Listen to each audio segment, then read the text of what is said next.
President Trump also announced a new trade deal with the UK. All that Britain demands in return is that we keep these two. No! I refuse! I'm sick of it! Reminder, Prince Harry married a talentless Soho house, alleged, named Meghan Markle. And I've seen this before, but I have to admit, It is interesting how she's exposing her as a yacht girl, someone who was paid off by rich men to go and hang out. And then the wife convinces you to leave the royal family. Like, I'm out. I don't need you guys. Which is crazy, because don't you just get free money? All right, settle in, folks, because we're about to dive headfirst into a story so wild, so utterly ridiculous, it makes reality television look like a documentary. You ready for this? Word on the street, and I mean whispers from the deepest, darkest corners of the internet, is that Meghan Markle, our very own Duchess of, well, something, allegedly went full WWE on Colin Jost. That's right, Colin Jost, the man, the myth, the Saturday Night Live anchor who apparently dared to utter 3 forbidden words: yacht, girl, photos. Now, you might be thinking, what could possibly make a royal, or former royal-ish, so furious over a little late-night jab? Oh, honey, you have no idea how deep this rabbit hole goes, and let me tell you, it's got more twists than a pretzel factory on a bad day. She was on Epstein's yacht at one point in time. There was like photos with her and Prince Andrew way back in the day when she was like in her early 20s. Wow. So, there's Colin, minding his own business, probably just trying to get a laugh, right? You know, harmless late-night banter. But allegedly, that one seemingly innocuous joke, that mere flicker of a grin from Jost, it wasn't just a joke to Meghan. Oh no. Rumors say it was a nuclear bomb dropped right on her carefully constructed narrative. We're talking about a woman who has spent years meticulously curating an image, airbrushing her past like a Kardashian on Instagram. And then, bam, Colin Jost just pulls out the digital equivalent of a crumpled, decade-old photo from her wallet at a family reunion. The kind of photo your aunt pulls out and says, "Remember this? You were so different then." Yeah, that kind of different. And this wasn't just any old photo. This was the legendary yacht photo. The one that for years has been floating around the internet like a persistent dandelion seed, refusing to be truly blown away. You know, I mean, she used to be on Was Deal or he No infiltrated? Deal. Look, she was on Deal or No Deal. Yeah, that's right. Listen, I brought Meghan Markle, whatever her name is, to my Deal or No Deal celebrity golf tournament. She was one of my Deal or No Deal girls that were, she was a caddy for all of my celebrities. You'd think by now, with all the PR wizardry at her disposal, that picture would be in the digital equivalent of a black hole, never to be seen again. Apparently, someone forgot to tell Colin. Now, here's where it gets juicy. This photo, which some say is less grainy and more witness protection program, apparently shows a woman who looks an awful lot like Meghan, living it up on a luxury yacht. We're talking champagne flutes, designer swimwear, and a whole lot of wealthy gentlemen.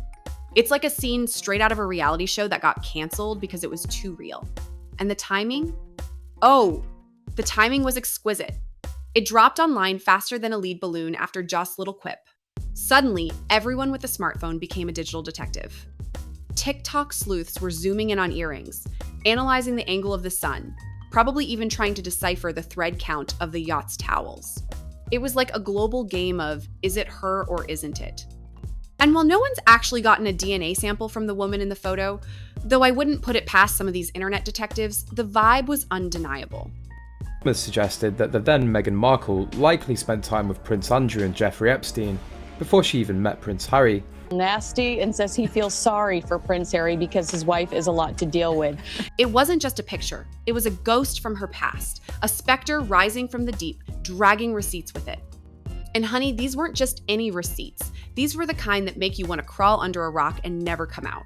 You see, Meghan has faced her share of critics before.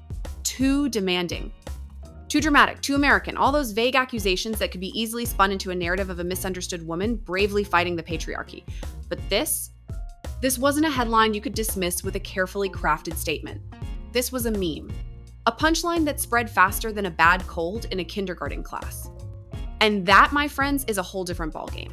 Because when people start laughing at you instead of arguing with you, the rules change. It's like trying to win a debate when your opponent has already donned a clown nose. You just can't.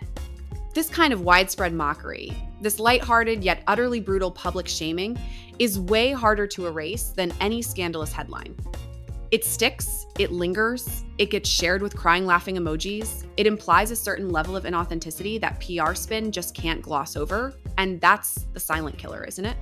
The woman who destroyed her in-laws' family, whose own family doesn't like her, whose the in-laws obviously don't like her, the public doesn't like her, she's stuck because she was an actress who became a real princess, who wants to be an actress again, but has to continue to pretend to be a real princess. And it seems like that lady is a temptress. She's a siren. She's lured him into the rocks.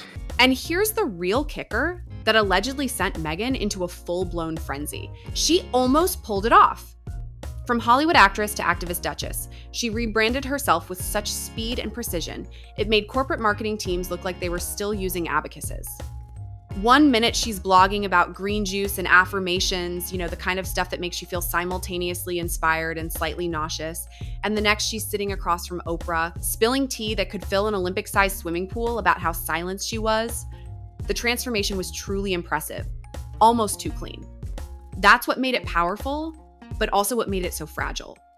Because, let's be real, you can only scrub so much of your past before people start asking, why did it need scrubbing in the first place? It's like painting over a crack in the wall. You can hide it for a while, but eventually it's gonna reappear, and sometimes it brings friends. And Colin's joke, it wasn't just a punch, it was a subtle nudge, a quiet whisper that encouraged people to think, to look, to remember. It was planned from the beginning. She denied being interested in the royal family, which she totally was. I know someone who knows the ex-husband who said she had a vision board with Prince Harry on it. And just like that, the fairy tale version of Meghan, the empowered underdog who shattered the royal mold, found herself under intense scrutiny. Was she really plucked from obscurity?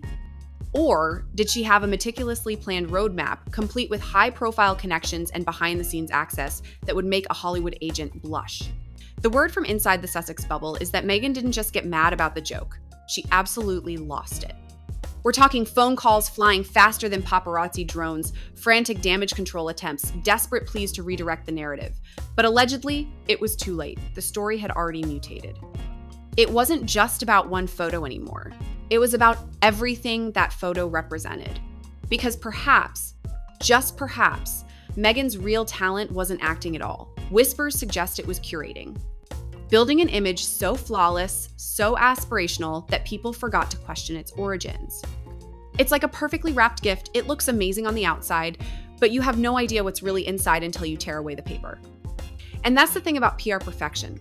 All it takes is one tiny crack, one seemingly insignificant photo, one casual joke, and suddenly, the whole meticulously constructed facade starts to wobble like a Jell-O mold in an earthquake. And Colin's line? It wasn't a sledgehammer, it was a chisel. Quiet, sharp, precise. The kind of tool that breaks statues, not with a bang, but with a barely perceptible whisper. And somewhere between the memes and the ensuing media frenzy, people started remembering things they weren't supposed to. It wasn't just the yacht photos anymore. It was the weirdly erased timelines, the friendships that vanished into thin air without explanation, the interviews that somehow contradicted themselves from one soundbite to the next.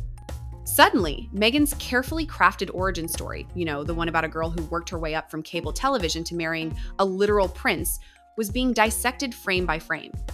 It was like an unsolved mystery on Netflix, where every detail was scrutinized for hidden clues. The joke may have lit the match, but the internet, bless its relentless heart, poured the gasoline. Photos started popping up from long-ignored blogs and forgotten forums. Pictures that looked like they'd been surgically removed from history books. Women in swimsuits, men in suits, glimmering decks, and parties so exclusive, you couldn't even find a guest list if you tried. Except now, people were finding them. Matching timestamps, cross-referencing outfits, connecting dots that seemed to lead to some rather interesting, and perhaps uncomfortable, places. One thread even allegedly claimed that Meghan had attended the same event as Prince Andrew and Jeffrey Epstein, well before she ever met Harry. Now, hold your horses, folks. There's no smoking gun, no court-certified proof. But that didn't matter. The story had momentum now. And worse, it had context. What made this different from all the other controversies was that people weren't just looking for gossip this time. They were looking for patterns. Meghan wasn't just being judged for partying on a boat. She was being questioned for pretending it never happened. For deleting parts of her past so aggressively, so thoroughly, that the deletions themselves became suspicious. It's like trying to hide a massive stain on a white carpet by just putting a rug over it. Eventually, someone's going to trip. And the silence from her camp? That's what really got people talking. Meghan has always been quick to clap back, hasn't she? Lawsuits, strongly worded statements, subtle Instagram captions wrapped in self-help mantras. She knows how to push back. But this time, crickets. Not a peep. Not even a staged paparazzi stroll with a meaningful quote emblazoned on her sweatshirt. Just radio silence, which ironically only made things worse. Because if the photos were fake, why not just say it?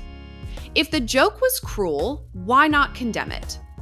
Instead, her team went completely quiet. And that kind of quiet doesn't read like strength, does it? It reads like panic. Or, dare I say, guilt. Meanwhile, Colin Jost just went about his week like nothing happened. He didn't apologize, didn't clarify, didn't feed the drama beast. He didn't need to. The joke had already done its job, planting a seed of doubt that blossomed into a full-blown forest fire. He wasn't the story, she was. And every hour that passed, more headlines appeared. More YouTubers dissected the footage. More TikTok detectives matched shadows and body angles.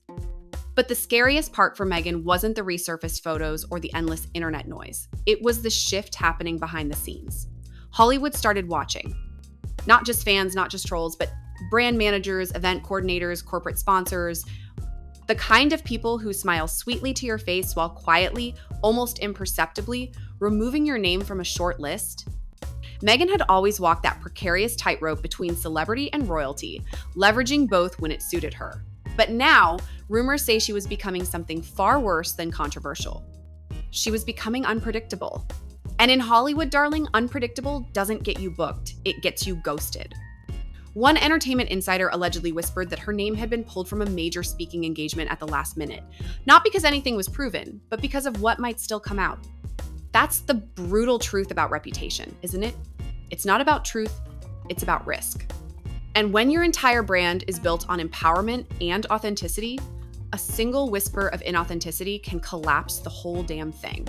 Suddenly, Meghan wasn't the inspirational figure who dared to challenge an outdated monarchy. She was a former lifestyle blogger with a suspiciously well-connected past and a disappearing act for every messy detail. And that, my friends, is a tough story to rebrand, no matter how polished your Instagram feed is. Executives don't care about your journey when your name starts trending for all the wrong reasons. And lately, Meghan Markle's name hasn't been trending for activism or elegance, it's been trending for suspicion. The glossy CoverGirl sheen is wearing thin, and behind it, people are starting to see the cracks. She built her public image like a luxury brand, aspirational, curated, seemingly unattainable. But now, the packaging is being ripped open and folks aren't loving what's inside. And it's not just gossip anymore, it's cultural. Because once the jokes start, they spread like wildfire. TikToks are parodying her old blog posts, Instagram Reels are stitching together her humanitarian speeches with Yacht memes, and podcast hosts are treating her rebrand like a case study in modern manipulation. It's no longer about what she did. It's about how much she tried to hide it. That's what people can't look away from. One viral comment summed it up perfectly. It's not the yacht photo. It's the fact that she pretended to walk on water the whole time. Harsh maybe, but it captured what millions were starting to feel. Meghan didn't get dragged because she had a wild past. Plenty of celebrities do. She got dragged because she tried to erase that past like it never existed and told the rest of us to see her as the hero of a fairy tale. And that fairy tale? It's officially under review, and let me tell you, the critics are not holding back. Inside the Sussex circle, sources claim it's pure chaos. PR teams are scrambling like headless chickens, projects are going silent, and Harry, who's always claimed to despise the press, is now allegedly fuming in private while desperately trying to keep his distance in public. His name is still tied to hers in every headline, every scandal, every punchline. And the prince who once said he left the royal family to protect his wife is now watching as her past becomes a joke he simply can't outrun. The tension's growing, even among their most fervent supporters.